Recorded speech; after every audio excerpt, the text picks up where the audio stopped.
Hola, ¿cómo están? Hoy quiero aprovechar para compartir algunas de esas historias terroríficas que se encuentran en internet. Desde ya te invito para que te suscribas a este canal para que estés recibiendo muchas más historias como estas. Escuchemos. Nunca limpies el sudor de un cadáver. Soy paramédico y lo que voy a contarles es una de las anécdotas más extrañas que pudieron sucederme. A mí y a mi amigo Víctor, quien tiene años trabajando en el CEMEFO, que es el Servicio Médico Forense. Él era el encargado de recoger los cadáveres de la misma escena a donde yo acudía a levantar heridos y tratar de ayudarlos, pero en algunos casos no se podía y fallecían. Hace algunos años tuvieron unos problemas con la unidad, por lo que tuvieron que pedirnos el favor de transportar los cadáveres en la ambulancia. En este caso, era una chica que había fallecido en un accidente vehicular. Su pequeño cuerpo de 1,50 m daba nota de que la chica estaba ebria. Aún olía a alcohol. Su cuerpo salió disparado por el parabrisas, cayendo a unos 6 metros de su carro después de haberse impactado contra un poste. Se golpeó el cráneo y se arqueó el cuello. Las vértebras no soportaron la presión y falleció instantáneamente. Al llegar no había nada que hacer. El cuerpo de 17 años estaba en el piso con la mirada perdida. Su posición era indolente. Se le revisó por protocolo, pero no presentaba signos vitales. Tenía una mirada fría, perturbada.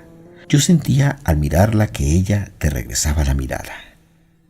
No parpadeaba, pero parecía responder. La cubrimos con una manta para poder esperar el peritaje. Llegó Víctor, mi amigo el forense, y procedió a levantar el cuerpo. Se embolsó y nos pidió que lo lleváramos a la ambulancia. Subió a la ambulancia con nosotros y llegamos al CEMEFO. Lo descargamos y colocamos en la plancha. Víctor me dijo que podía quedarme si quería, que no había problema. Comenzó a preparar los instrumentos e inspeccionar el cadáver. Tenía moretones y cortadas que se había hecho con el impacto con el parabrisas.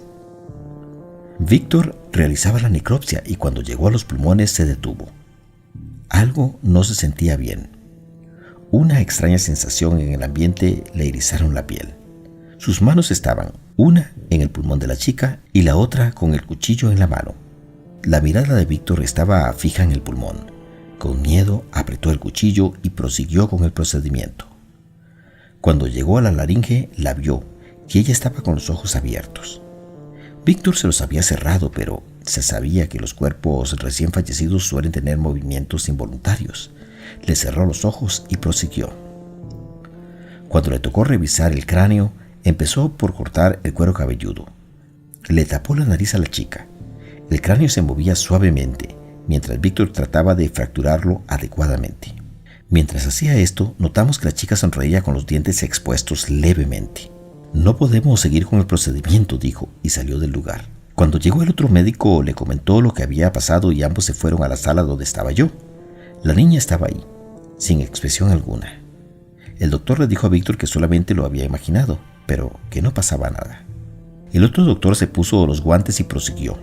Terminaron y al regresar el cuero cabelludo a su lugar, se dieron cuenta que la niña los estaba mirando, aunque estaban parados del otro lado de la plancha.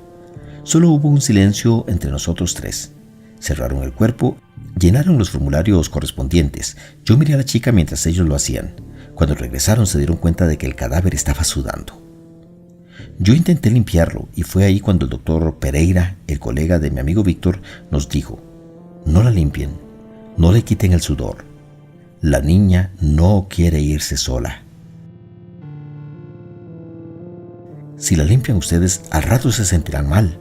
Déjenla. Está buscando a quién llevarse. Algún familiar vendrá y la limpiará. Es mejor que sea uno de ellos para que la acompañe». Nos quedamos callados y no hicimos nada. Más tarde llegaron sus padres llorando, reconocieron el cadáver y el doctor Pereira les mostró el cuerpo. Víctor y yo estábamos callados. Al final, el papá fue quien limpió el sudor del cadáver. Después de todo, la niña no se fue sola.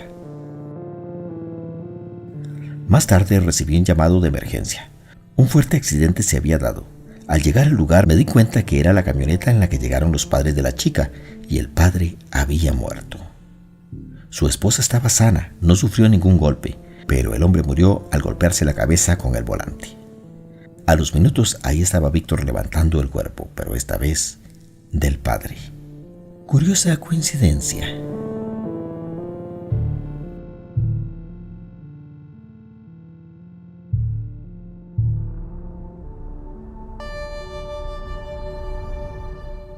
El charrito. Vamos a buscar un tesoro, me dijo mi primo de apenas 8 años. En mal tono le pregunté a qué se refería. Es un tesoro que vale mucho y está enterrado a un costado de la sierra, pasando la carretera. Irritado por sus locuras, le pedí que dejara de molestarme y que se largase a otra parte. Ah, Miguel, me dijo decepcionado. El charrito me contó que ahí está enterrado un tesoro que vale su peso en oro y más de una lágrima. ¿Más de una lágrima?, pregunté. ¿Cómo está eso, de más de una lágrima? Mi primito encogió sus hombros y replicó lo siguiente. La verdad, no sé. Así me lo dijo el charrito. Resulta, para aquellos que no conocían los disparates de mi primo, que el charrito era una fantasía, algo así como un amigo imaginario. Ándale, vamos a ver si ahí está el tesoro. A pesar de mi negativa de ir a perder el tiempo a la carretera que atravesaba la sierra, el niño siguió insistiendo. Mientras más pasaba el tiempo, peor se ponía de humores. «Está loco el charrito ese que tanto te molesta», me burlé de él una vez. «Si tanto quiere que vaya, dile que venga él a pedírmelo». Ojalá no hubiera dicho aquello último, porque Antonio, mi primo, levantó sus cejas y exclamó muy emocionado. «Está bien, dice que así será». No pasó mucho tiempo para que yo empezara a tener repetidas y siniestras pesadillas con el condenado charrito. Contagiado por la idea de mi primo, soñaba con un pequeñito hombrecito vestido todo de charro que brincaba de un lado a otro en el patio. Tras cada encuentro me daba un miedo tremendo cuando el charrito se ponía a señalar con desesperación hacia abajo. «Sí, el charrito así pide todo, a señas», me explicó mi primo. «Entonces el endemoniado charrito quiere que vayamos hasta allá y cavemos. ¿Qué tal y es algo malo?» Antonio se mofó de mi simplicidad. El charrito, a su parecer, era bueno. Acordamos ir el fin de semana hasta el lugar donde, según el charrito, estaba el tesoro. Montados en un par de bicicletas, llegamos en 1 hora a un páramo desamparado y sombrío. El camino estaba cargado de mucha pesadez. Confieso que mientras nos acercábamos, más inquieto me sentía. Aquello del charrito, mi primo y los sueños se me hizo algo digno de locura. ¿Cómo iba a explicar a mis conocidos que, motivado por el amigo imaginario de un niño, me había metido en la sierra y cavado un hoyo? Pues ni los oficiales de la policía ni los forenses me creyeron. «¿Cómo encontraste la fosa?», me preguntaban con harta insistencia. «Le digo, señor, que nos lo contó el charrito». En una tumba poco profunda hallamos un depósito de huesos, una fosa común. Amontonados sacaron los restos de más de 30 personas. Quizá fueron más. Había que explorar a fondo la zona. Sin embargo, lo que me causó admiración fue que recordé aquello que el tesoro valía más de una lágrima. Madres, padres y familias enteras saludaban a los restos al reclamarlos y clamaban a Dios por encontrarlos. Para ellos era tal cual un tesoro. Y valió tantas lágrimas que en la vida volví a dudar del charrito. «¿Cómo está el condenado charrito?», le pregunté a mi primo en una ocasión. «Está contento, porque por fin se encontró con su mamá».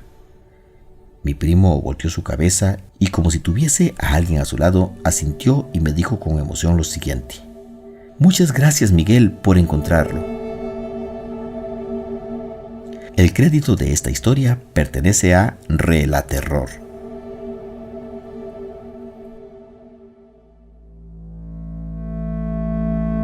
Si te están gustando estas historias, te invito a que te suscribas para que sigas recibiendo más historias como estas. Continuemos.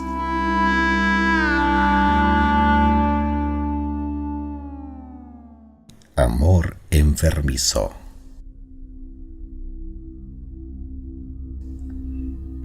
Esta es una historia de amor, un amor tan intenso y enfermizo que se convierte en un relato bastante macabro.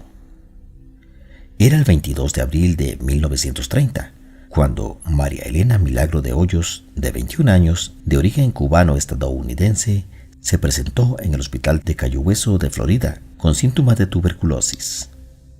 En este hospital también trabajaba el doctor radiólogo Karl Tanzler, de 53 años, de origen alemán, famoso por sus enfoques poco convencionales de la enfermedad.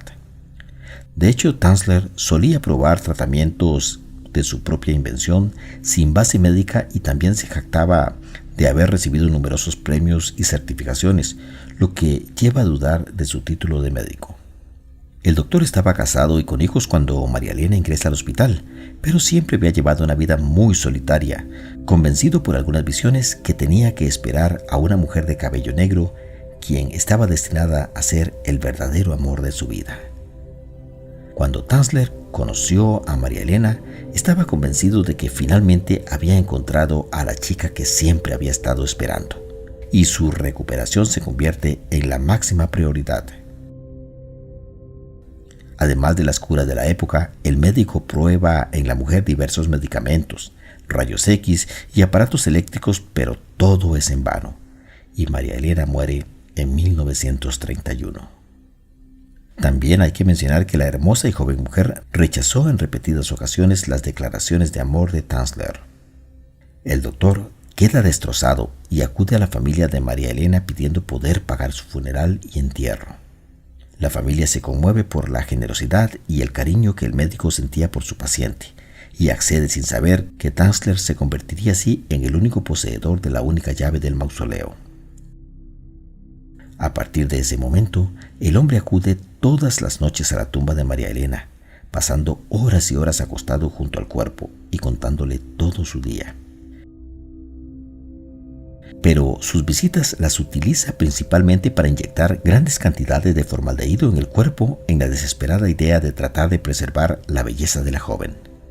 Sin embargo, después de 2 años de tratamientos, el paso del tiempo está marcando dramáticamente el cuerpo de María Elena y Tanzler decide robar el cuerpo y llevárselo a casa. Mientras tanto, el médico se ha quedado sin trabajo en el hospital y decide dedicar todos sus esfuerzos a la descabellada idea de devolverle la vida a la joven. En su laboratorio incluso tiene un pequeño avión que está renovando con la intención de llevar a María Elena a la estratosfera para permitir que la radiación sane los tejidos y la devuelva a la vida.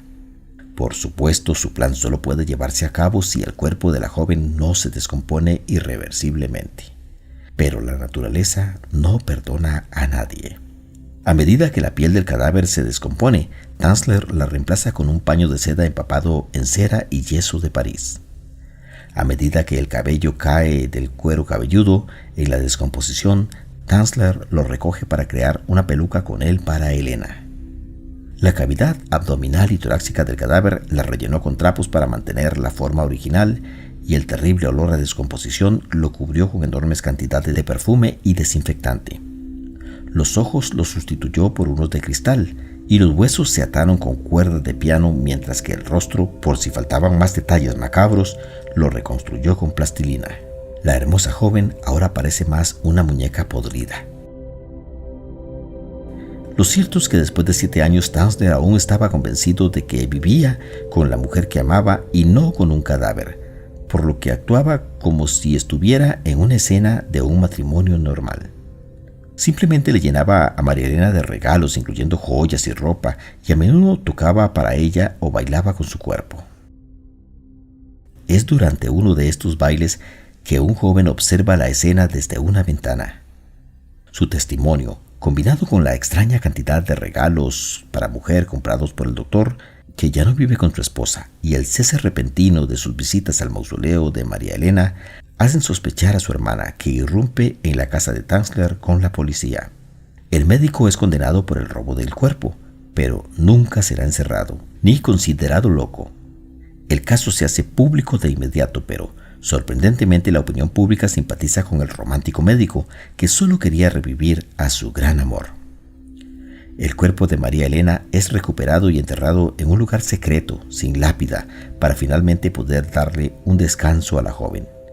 Pero la obsesión de Tanzler no desaparece y utiliza la máscara funeraria de la joven para recrear una muñeca con sus características. A su muerte, quienes lo conocieron afirman que nunca se separó de la muñeca con los rasgos de María Elena.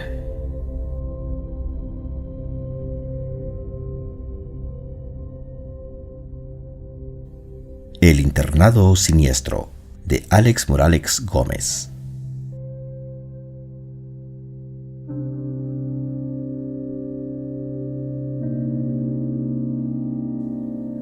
Mi nombre es Orión. Mis padres, a la edad de 14 años, me llevaron a un internado. El lugar era bastante espacioso y con muchas zonas verdes. Los dormitorios eran de una casa antigua, pero adaptada para que durmiéramos allí. La puerta principal era bastante grande. Era difícil abrirla. Para mayor comodidad, se debía abrir entre dos personas porque era metálica y muy pesada. Yo dormía en una de las últimas camas retirado de la puerta, porque cada que la abrían, ésta hacía mucho ruido y me despertaba. Debo confesar que casi toda la noche había movimiento en aquella puerta, ya que muchos salían tarde a fumar o a verse con las chicas que estaban en otro alojamiento. Una noche estábamos reunidos jugando cartas cuando la puerta fue tirada con tal fuerza que hizo vibrar las paredes. Todos sabíamos que ninguna fuerza era capaz de hacer aquello, así que supimos que era algo fuera de lo normal. Corrimos a nuestras camas y nos cubrimos de pies a cabeza. Esa noche nadie salió, ni siquiera al servicio sanitario. A eso de las 3 de la madrugada se escuchaban pasos. Unos pasos lentos, como de alguien que estuviera enfermo. Caminaba por todo el alojamiento. No podía ser nadie. La puerta no se había abierto. Igual yo levanté un poco mi cobija y miré, pero del lugar donde se escuchaba el sonido no se veía nadie. Al levantar la cobija, el lugar se sentía muy frío. Algo no era normal ahí. Volví y me cubrí de nuevo. Escuché cuando los pasos fueron hasta la puerta y desaparecieron sin abrir la puerta. Al día siguiente todos hablábamos de lo que habíamos vivido. Las chicas nos reclamaban porque habíamos ido en la noche a tirarles rocas y palos por las ventanas. Aquí hay que aclarar que las puertas de las chicas permanecían cerradas y ellas se veían con los chicos por las ventanas. Estas tenían barrotes, así que solo se podían besar, pero ellas aseguraban que nos habían escuchado caminando despacio. Pero nosotros no podíamos ser. Estábamos aterrados en nuestra habitación. La noche siguiente yo estaba en mi cama. Estaba despierto por completo cuando escuché que golpeaban a la puerta. Esto no era normal ahí. Cualquiera podía entrar y salir. La puerta, aunque pesada, permanecía sin llave en todo momento. Golpeaban con fuerza. Yo gritaba desde mi cama, que era la más alejada de la puerta, que alguien abriera, pero nadie respondía. Todos dormían o se hacían los dormidos para no ir a abrir. Así que debí ir a ver quién era. Yo creí que podía ser una de las chicas, pero era casi imposible. Ellas ya deberían estar en su alojamiento bajo llave, pero ¿uno qué va a saber? Cuando abrí la puerta con todas mis fuerzas, lo primero que siento es el frío de fuera. No sé el por qué, pero mi mirada fue de abajo hacia arriba. Quien estaba allí tenía unas botas negras. Al ir subiendo la mirada, pude ver que toda su vestimenta era negra. Cuando llegué a su cara, me paralicé de miedo.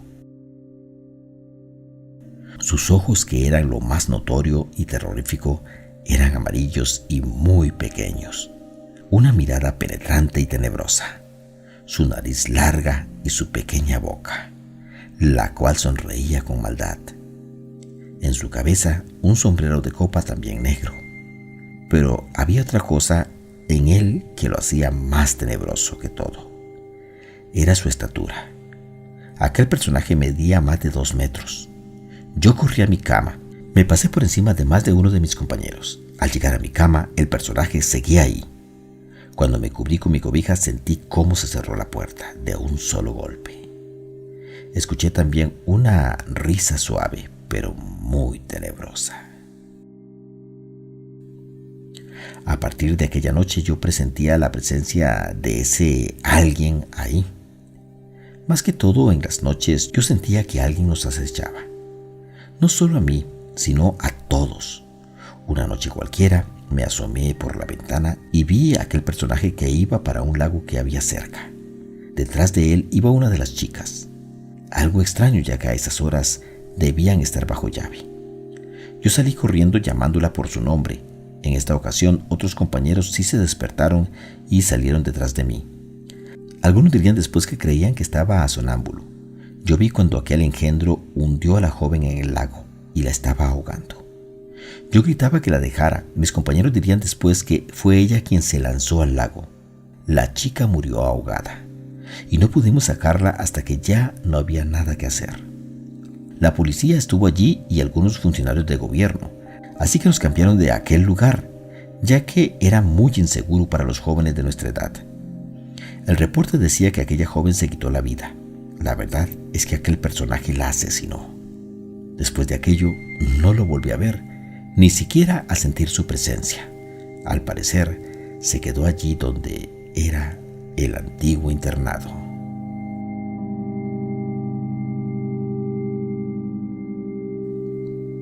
Espero que te hayan gustado las historias que hoy seleccioné para ti de internet. Te invito a que te suscribas a mi canal para poder seguir llevándote historias como estas. Soy Jorge Campos Mora. Hasta la próxima.